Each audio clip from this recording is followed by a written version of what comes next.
morning, Brent. It's really lovely to have you here with us. Thanks for coming on a cold winter's day to come and join us and talk to us about the Berries ZA.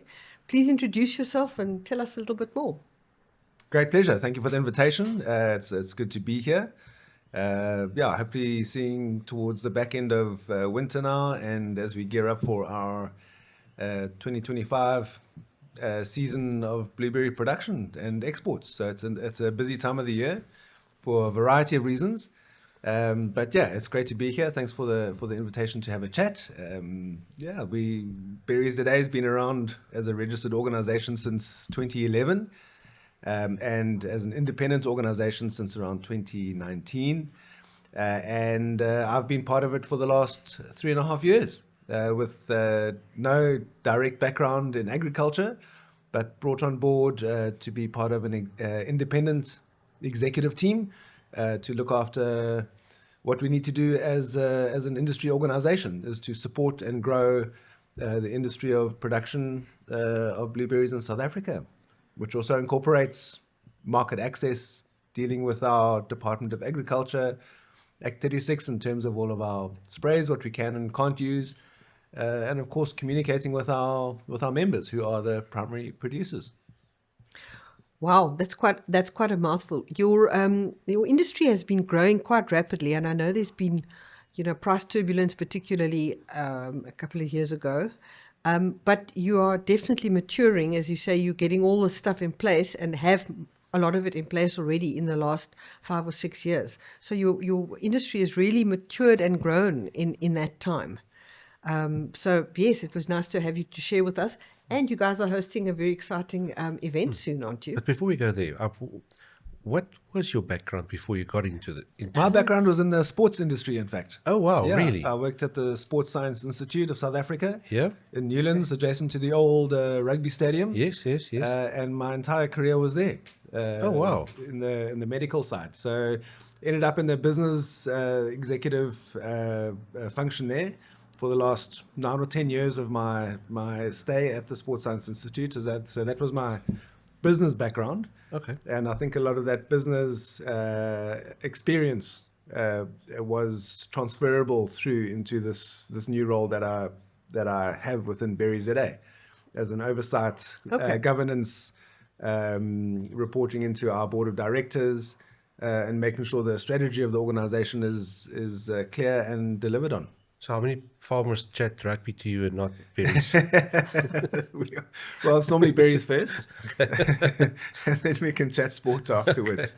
I can well imagine that does happen. Yeah, sure. Yeah. Absolutely. Yeah. Who doesn't like talking about rugby, especially when there's a test match on Saturday against Australia? For sure. They've given us a clap. So it's a good conversation. For sure. And you always get people's attention, I can imagine. Absolutely. But then also just to reference your comment around the maturation of the industry. Yes. I think that's also been from what I've unpacked and, having long chats with people within the industry to understand where we've come from and where we are at the moment and where we want to go to. I think the industry is, I think with any fresh produce commodity, when you start off, there's a very high interest. 10, 15 years ago, there was a very different consumer market space than it is now. Yes. There was sort of fairly easy access to markets. The pricing was strong. There wasn't too much consumer focus on a particular variety or a particular size. The blueberry was a blueberry, and it was a fairly comfortable market to move into. And as that environment has shifted over the last 10, 12 years, there's been a requirement from production to make sure that we can service this consumer demand for better quality, better taste, better crunch. And as a result of that, there's been huge investments from the organizations that look after the development of varieties and the genetics behind that. To ensure that we keep up with the consumer requirements and the consumer demand.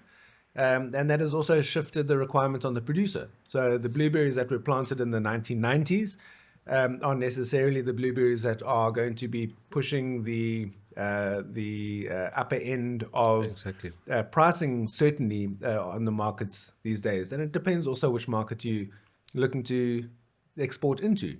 But it's not just the price, it's also what the consumer wants. Because Absolutely. I'm talking out of my own experience. When I grew up, and we've had this discussion many times, is that the only blueberries I knew was in muffins.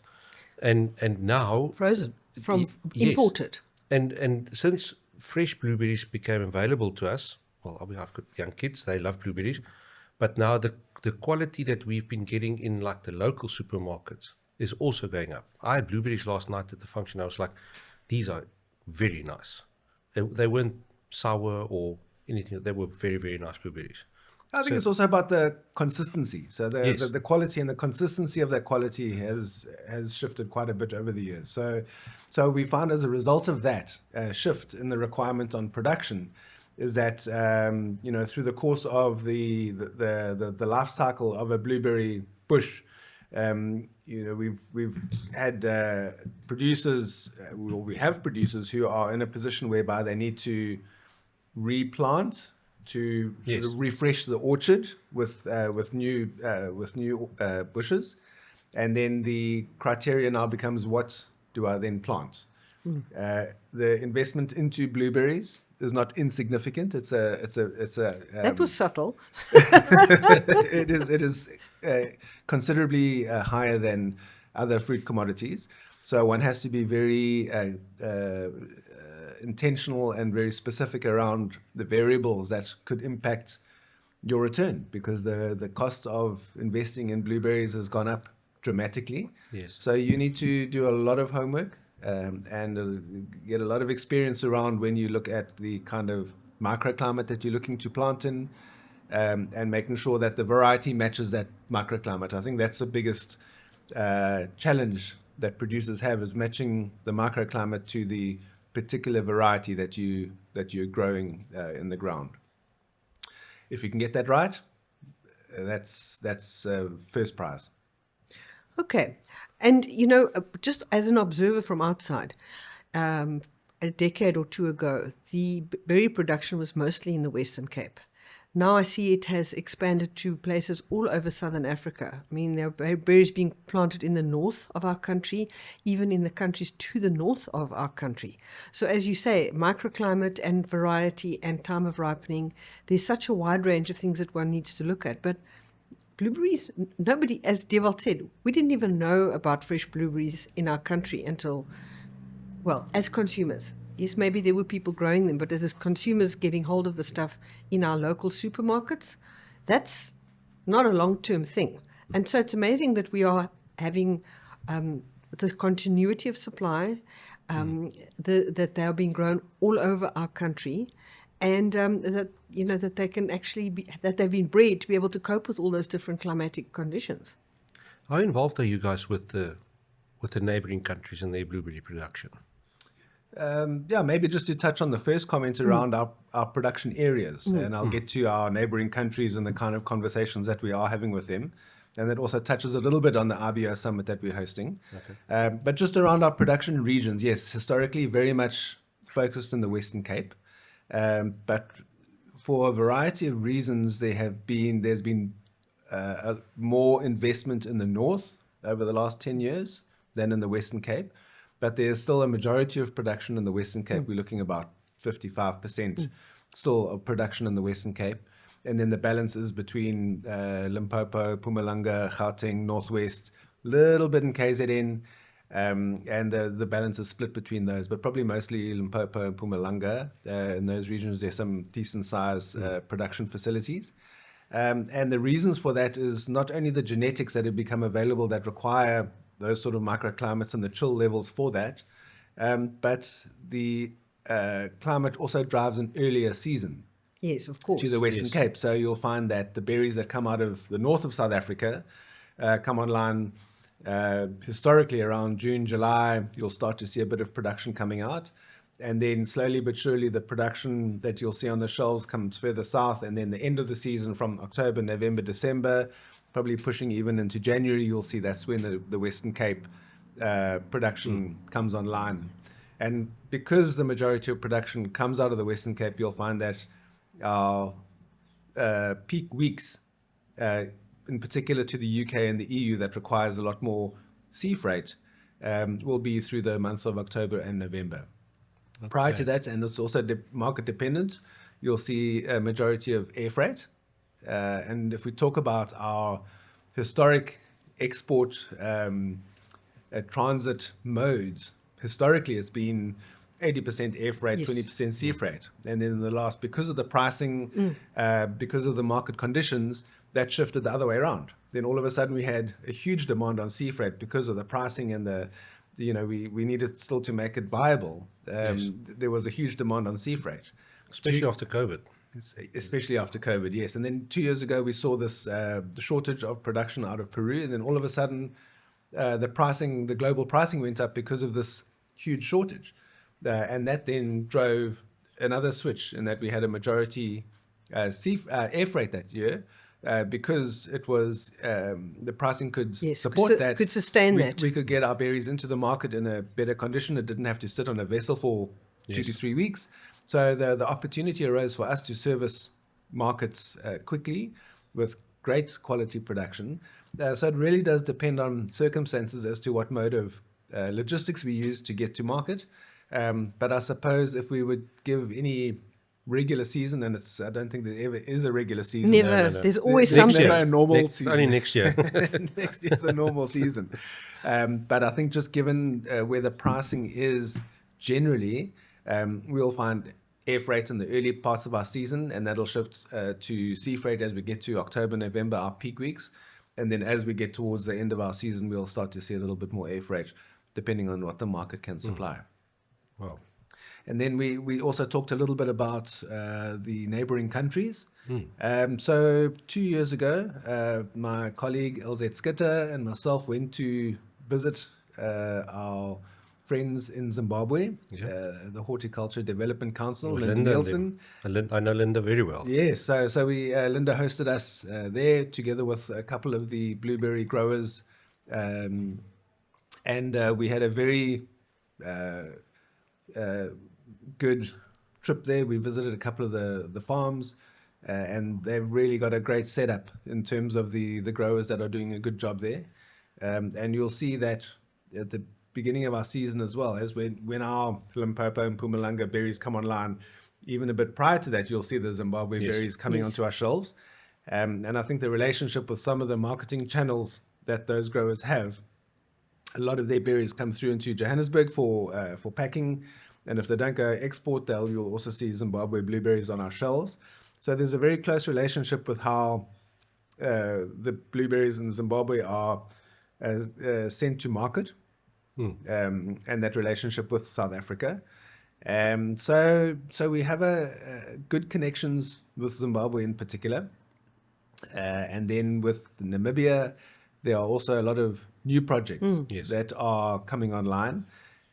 We are also close to chatting with a couple of the people who are involved in setting up those facilities, just to understand a little bit more what is the strategy around the Namibian production. I think it's still fairly early days in those regions and understanding what the nuances are of the microclimates and how that's impacting production, logistics, getting berries to market. But I think the opportunity is definitely there, and it's just a matter of understanding those variables, so there can be good, consistent production that can head to market. What's the rest of Africa look like? Little bits and pieces here and there as you move north. But if you look at Morocco is probably the largest producer in Africa. Okay. They've also had huge investment over the last number of years. I haven't been there myself. I've been invited a couple of times, but the way the timing has worked out, I haven't been able to get there. So I'm looking forward to a visit to Morocco to understand a little bit more firsthand as to what's happening in those markets there. But there's a huge blueberry interest in Morocco. And if we look at Africa as a continent, they are certainly leading the way in terms of volumes and production. Okay. I think Egypt must also be expanding quite significantly. When we were there in May, we heard like whispers that blueberries are coming from there. Absolutely. Exactly right. So I think there's interest in investment where there's land available. And close to market. And close to market. You can drive with the truck if you really want to. You can get through to Europe in a couple of days. Yes. So I think the access to the European market from the North African production is certainly one of the attractions of the investment in those areas. Yes. So very much so. And then maybe just to touch on the RBO summit before we get into that in too much detail, but with reference to communications with our neighbors, we are hosting a Southern African production region panel discussion at nice. the RBO summit. So we've Lovely. invited a representative, the chairman of the berry committee, growers committee under the Horticulture Development Council from Zim, Alistair Campbell. Yes, old cricketer. So he's exactly right. So he's coming to represent some insights into production in Zimbabwe, and we've invited one of the investors who is involved in the Namibian projects, Oh, wow. some of the Namibian projects, just to understand some of the strategy around the opportunities where they are at the moment, and then probably most importantly with South Africa, obviously also part of that Yes. panel discussion, to talk about Southern Africa as a region, a production region. And what will that be looking like in 5 or 10 years' time? Will we become more of a significant supplier in specific windows into some specific markets? So that's a kind of dialogue that we're going to be having in that particular panel discussion in the summit. Wow. Hugely exciting. Yes. And I mean, that South Africa's hosting the summit, such an honor.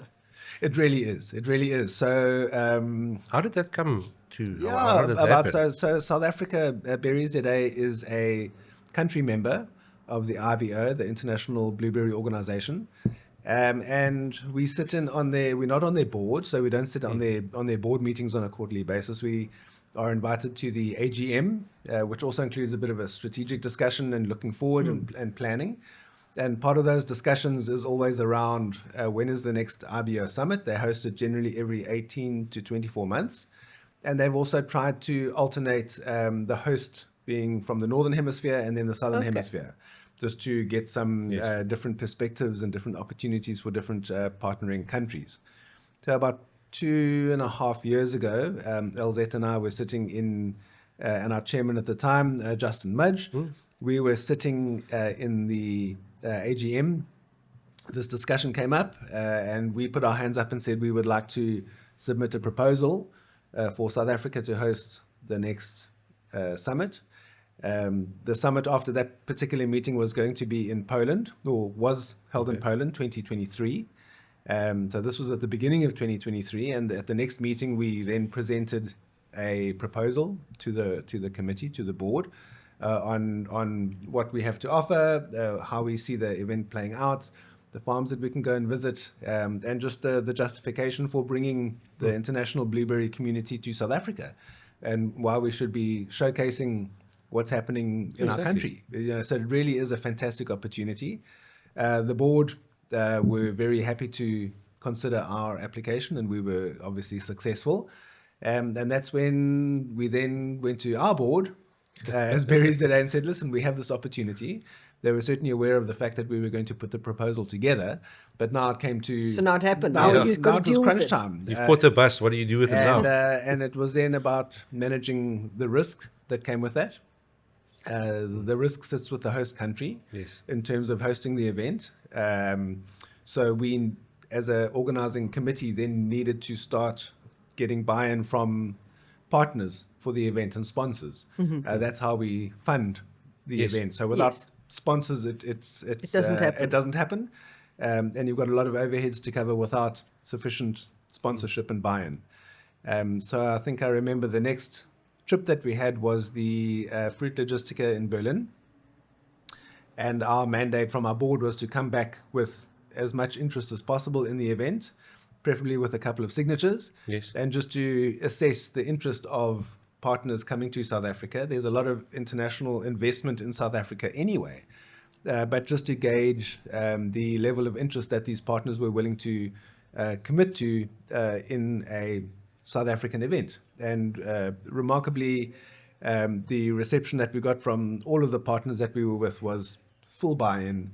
They're Wow. extremely happy Wonderful. to be down here. They see it as a huge opportunity to showcase what's happening in South Africa. So we were, right from the outset, we were extremely confident that we would have sufficient buy-in from the industry. we would mitigate the financial risk of us hosting the event. And then, of course, it was all about what capacity do we have to put this event together, because this is Yes, it's a massive. significant event. We're looking at hosting around 500 delegates. That's going to be at the CTICC, and that comes with a lot of planning in itself, just in Yes. terms of the venues, the exhibition space, the plenary sessions, the AV, the branding, registrations, the commitments that we make to the sponsors around providing sufficient exposure, digital magazines, making sure the program is really strong. Yes. And the RBO allocated a subcommittee to assist us, an editorial committee, to assist LZ and myself in providing some guidance to what key topics we should be covering in the event. So that has been really useful. But there again, we've also been allocated space in the program to showcase South Africa. Nice. And what's going on here. So our chairman, Herman van Dijk, will be doing a presentation as a welcome, just to give an overview of what's happening in the South African industry. We're going to be talking about, as I mentioned, Southern Africa as a production region. We'll be talking about Africa as a production region in a genetics context, or in a production context. And then we're also going to be covering a lot of the ESG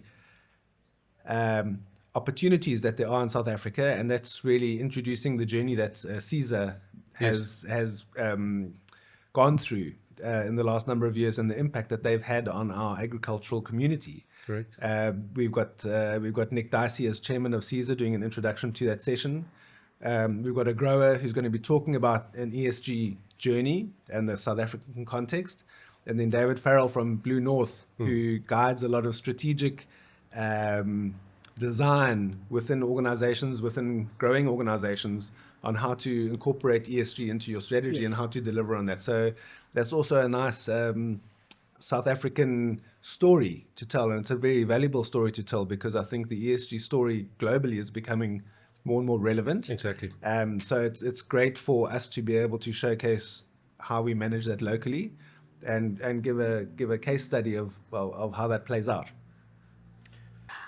As somebody who does not know that much about the blueberry industry, I remember hearing someone say that South Africa's history with the blueberry industry is that we were blessed to start with reasonably good genetics, and that has carried us through to some extent. You're talking about new genetics and stuff like that. Can you comment on the journey of genetics in South Africa and where we are now?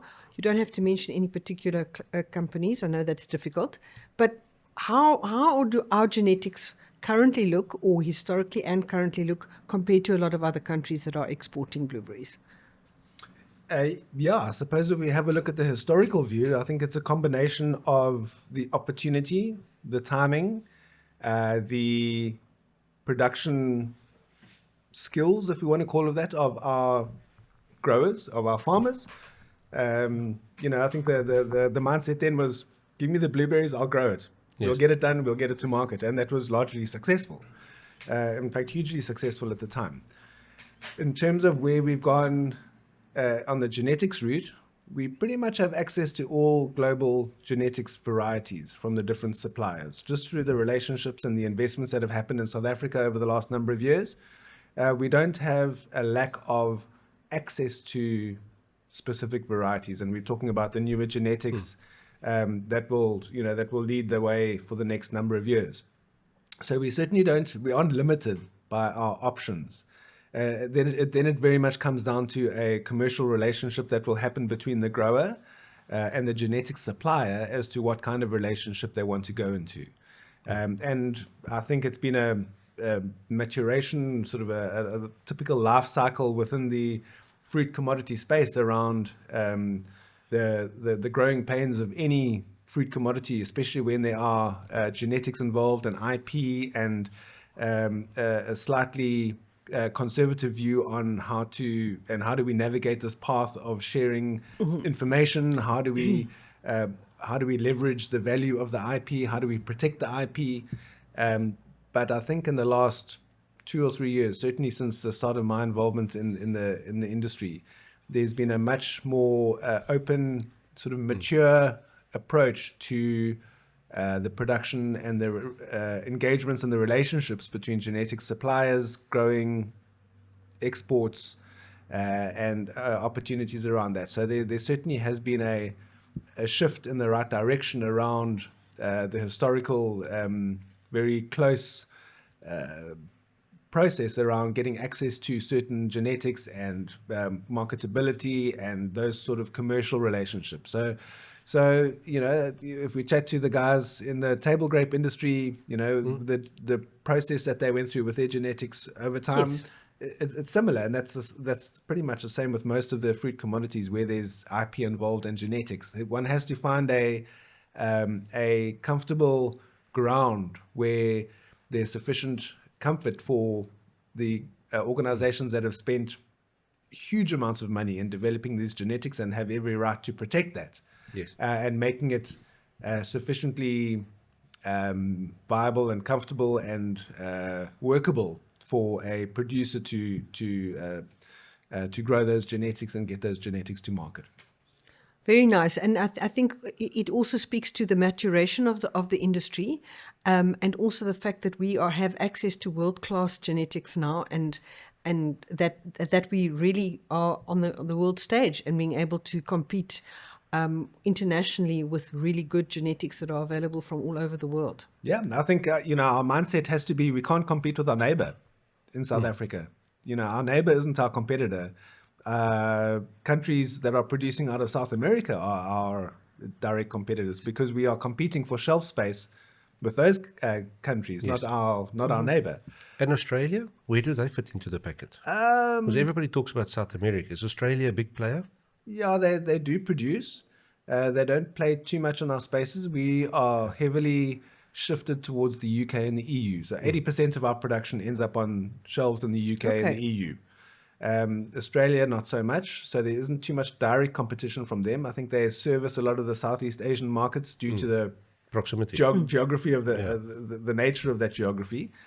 But part of our strategy around market access, which we can get into just now, is to start to look at opportunities to de-risk relying so heavily on our traditional markets, because we've seen what can happen in certain markets if there's a political decision that's made or a Exactly. trade decision that's made, how quickly a market can change. So I think just looking forward, part of our strategy is to make sure that we have options in terms of where we can send our blueberries. And not only does it provide that flexibility in export options, it also gives us capacity to say, right, we're opening new markets. We now need to service those markets. Yes, we need and more that, berries. that naturally provides the opportunity for investment. Exactly. So I think given the context of where we've been for the last number of years, the relative stability that we're sitting in at the moment, if we look at some of our infrastructure, access to power, electricity, not political, and I think a lot of the challenges that we had 2-3 years ago around load shedding, container terminal management, pricing, a variety of things. Input costs were sky high.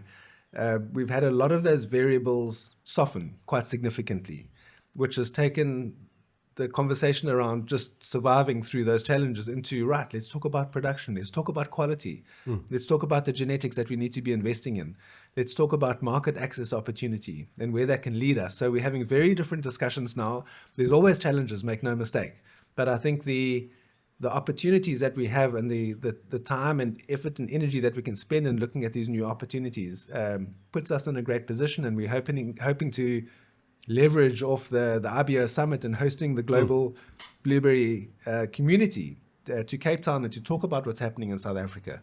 We're certainly hoping to leverage that interest into talking about how we're going to be placed in 5 or 10 years' time, and what new markets will we have access to. Why should we be looking at doubling our hectares under production over the next 5 or 10 years? What markets are you guys looking at? Or that would be, if you could have it tomorrow, it would be a first prize. Where are you looking for? Well, at the we're not moment? too far away. It's been some years in the making. Next week, I'm heading off to Mumbai and Delhi Okay. for the 4th time.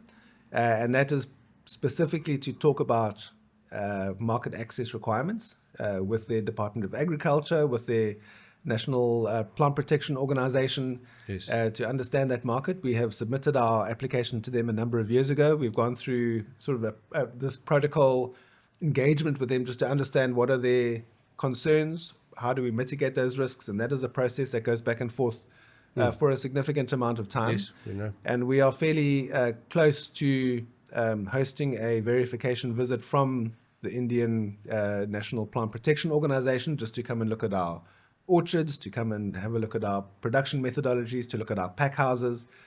And subsequent to that, we will then understand our opportunity within the Indian market to export blueberries. And then, of course, it becomes a trade discussion. Yes.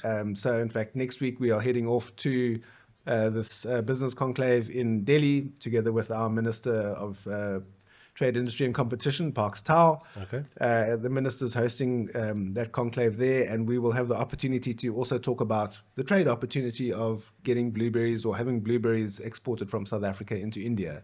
We will be meeting with some importers and hoping to generate the interest, the trade interest in blueberries from South Africa. So that's how we generally move within the fruit commodity space in engaging with a new market. Firstly, understanding it, looking at the opportunity, looking at the risks, the phytosanitary risks, detailing that on a very technical level. I certainly don't get involved in that. We've got very specialized individuals who help us with those technical processes. And we've had a very good journey with India so far, and we're hoping to conclude that in a relative short space of time. Depends on which cricketer you take with. You've got Well, connections. exactly. It's, who's the face of blueberries? and my cricketing record's certainly not going to help, but we'll need to look at that. That's hugely exciting, and good luck with it. I mean, I know that the deciduous industry, apples and pears, and the citrus industry are making good strides into India at the moment. Yes. So let's hope that And that is citrus as gonna- well. That's what I said, citrus. And table grapes and avos. Yeah. You know, So we there's really huge hope market that they've softened things up a little bit for you guys, and that you can make it happen. And the best of luck with that. Yeah, thank you. So that's probably our initial market that we went into. I think we are fairly familiar with the public announcements that have been made by Minister Steenhuisen on the stone fruit application Yes. and the trade opportunity with China. Correct. A significant result or output of the BRICS summit that South Africa hosted in 2023 was the agreement by China to do a multi-commodity pest risk assessment of the Yes. stone fruit group, excluding cherries, but the 5 commodities within the stone fruit group. And that was a huge step because historically, It's one by one. it's one commodity at a time. Yes. And Yeah. if you've got 5 stone fruit commodities and cherries and blueberries and mangoes all on the list, you know, Exactly. you can, you know, each taking a few years, you know, we leaving that process to our grandkids, you know, Yes, to for get sure. through. So the fact that China, and I think that comes through a very positive, constructive trade relationship that South Africa has with China, that they were very happy to engage on a multi-commodity assessment. And the stone fruit protocol is nearing completion. There was a very constructive conversation that the minister had in China not too many weeks ago, indicating that the protocol is nearing its final negotiation process in terms of the details Yes. around that. So I think there's a couple of hurdles to get through or to get over to sign that off. But I think they are targeting the G20 November. summit in November to sign that off. So I think there's a bit of work to get through before that, but it's looking very positive. And then once that's completed and signed off, then from what we understand from that ministerial visit, the talk around the table is that cherries and blueberries are the next commodities that China are looking to assess. They're not going to be together. That's the kind of messaging that we've been pushing for the last 2 years to try and continue with this multi-commodity approach. And the communication that we received from their National Plant Protection Organization is that they were happy to consider another multi-commodity assessment. So we are very positive that we don't have to have a kind of a standoff with another commodity to say, well, we want to go first, or you want to go first, or our business opportunity and trade opportunity is X and yours is Y, or vice versa. You know, it becomes another challenge to lobby for your trade opportunity. Also depends what China wants, what's out of season with them at that stage. Absolutely. I mean, they will also put their hand up and say, we want to prioritize Yes. X, Y, and Z, and we don't have too much control over that. Of course, none. But we all need to be at least submitting what we can offer to China, and then they can make an appropriate decision. But the early indications are that we can expect some sort of movement on the China market access towards the back end of this year or early next year. And considering that it took only from the second quarter in 2023 to now the end of 2025 to complete the entire stone fruit application, whereas historically, if we look at 15 how long years. it took apples, pears, citrus to get into China, I think the approach that, bilaterally, if we look at both governments, our Department of Agriculture, our DTRC, our Chinese counterparts, the nature of the trade relationship between the two countries, I think there's been a concerted intent to try and make these processes a little bit more efficient, which we are obviously benefiting from now. So we are cautiously optimistic that we will have some movement started towards the back end of this year or early next year. Wow. And then we'll have to see how that plays out in terms of timing. But again, I'll be spending a bit of time in China. We're going to be there in November this year, meeting with our counterparts. With their Department of Agriculture, their NPPO, GACC, and unpacking a little bit of the process just to see exactly where we are. And that's all of the commodities will be represented there. Each of us have our own queries with GACC around if it's modifying a protocol, if it's in transit query around something in terms of sterilization, in terms of a variety of things. So there's a lot of constructive engagement between the two parties. Our delegation is led by our Department of Agriculture. It's a political engagement, so we are led by our DOA and sometimes representatives from our DTRC. So we're looking forward to getting that process going as well. Another pest risk assessment that we have on the go at the moment is also with Thailand. Okay. That has historically been a import permit relationship. They approached us at the beginning of this year to say we want to formalize this protocol. So while we can continue to export with import permits into Thailand, we are now starting to formalize that process as well with a structured protocol. And we are, again, engaging through our respective departments of agriculture to work through that process. So there's quite a bit of activity on sort of current activity on the go with our market access. And there are a number of other countries that we are also putting our name into the hat and trying to progress those discussions as much as possible so that we can continue to provide that flexibility and opportunity for our blueberries to enter into markets and to de-risk as much as possible in terms of those export spaces. It's relentless and ongoing, and one has to keep going. But you do win in the end, and the very best of luck. And the more markets we have, and the more places we can go, the better for our industry. I saw a video just over a week ago from Peru, and you see berries going over the hills and far away in the desert. Is that a possibility for Southern Africa that we could see production on that level? Sure, there's no reason why we can't. It's not like we're short of land, arable land. We still have plenty arable land available. If we look at what they've done in Peru around creating arable land in a desert. Exactly. If they can make arable land out of a desert, anything's possible.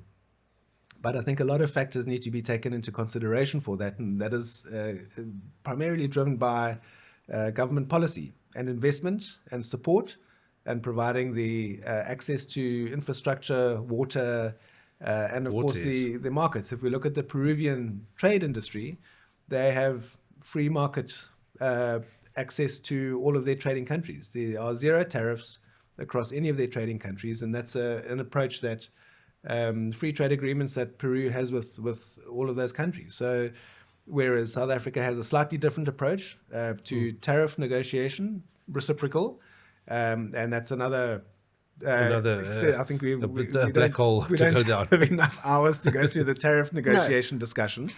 But needless to say that it's not impossible to attract significant investment and to get that level of investment, but there are some key strategic variables that would need to come into play, which are quite challenging to consider at this stage, just in terms of our approach to having free trade agreements with any country you want to. That's a very different approach to what we have. I'm not saying it's right or wrong, but that's the space in which Peru plays. The government has provided significant subsidies for investment into blueberries in particular. They saw a gap within that market, and they have invested significantly in that, not only in providing the infrastructure and access to water in desert spaces, and providing those market opportunities, subsidies to growers and investors. That has resulted in what they're doing at the moment. They're looking at exporting north of 400,000 tons. 400,000 tons this year. Wow. Which is, given the situation in 2023 with the El Nino impact and certain varieties being impacted quite significantly, it's a massive turnaround. So the capacity is very much within Peru, and depending on the timing into market and what markets Peru will be focusing on. They historically focus on the USA and the Chinese market, but still, given those volumes, they shift. How much do we produce? We're exporting around 25,000 tons. We're forecasting around 25,000 tons for our season coming up. Okay. And depending on our climatic variables, we will hope to be successful in getting that. What's the possibilities for Africa as a consumption for blueberries versus we spoke earlier about them as Africa being producers, but what is is there a good market into Africa to send berries? Yeah, look, I think if we're talking about the shift of produce into Africa, the concept is not foreign to send produce north of our borders. I just think that blueberries would need to be considered very carefully, just in terms of the perishability of the product, and where it's being received in terms of the cold chain, storage, shelf life, the consumer expectations and the consumer opportunity, and the price point. All of those factors need to come into play to make it a successful opportunity.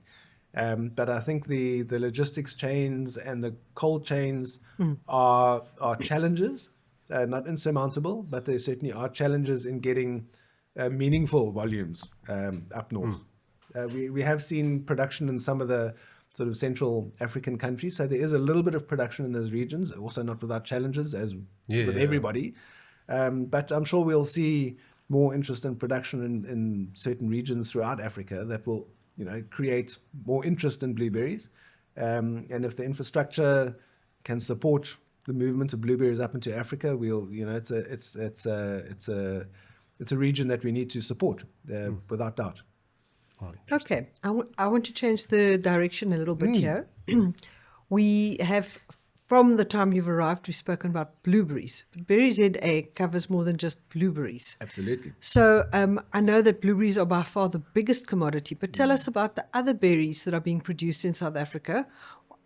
What else do we have, and what kind of volume are we talking? Our big part of the fruit basket to take up for you. So we cover blackberries and raspberries as well under Berry ZA. We have a handful of growers who are producing commercially in those spaces. If you thought blueberries were challenging to produce, raspberries and blackberries are even more so in terms of making sure that berry is looking absolutely perfect. I think the consumer expectation is even more challenging with a blackberry and a raspberry in terms of its eating experience. Yes. Which it's also a lot softer and more perishable. Yeah, absolutely. So everything is air freight, whatever is exported, because it has to arrive on the shelf in perfect condition. So we do have a number of growers who are working in the space. And is it mostly for export? Yes, but Okay. I mean, there's local Yes, local we supply see them as well. locally too, but so I just But yes, wondered. it's both. Probably similar sort of split between our local supply for blueberries and our export volumes. But yeah, relatively small volumes. We're talking about sort of 870 tons of blackberries, Okay. 1,500 of rasp. So That's a Okay. lot of berries. so it's still Actually. there's some decent production facilities, lots of opportunity. UK and EU market. Middle East, in fact, Interesting. quite nice opportunities within the Middle East market. But yeah, with F rate, you can pretty much go anywhere. So yes, up to the UK and the EU. Are those productions growing?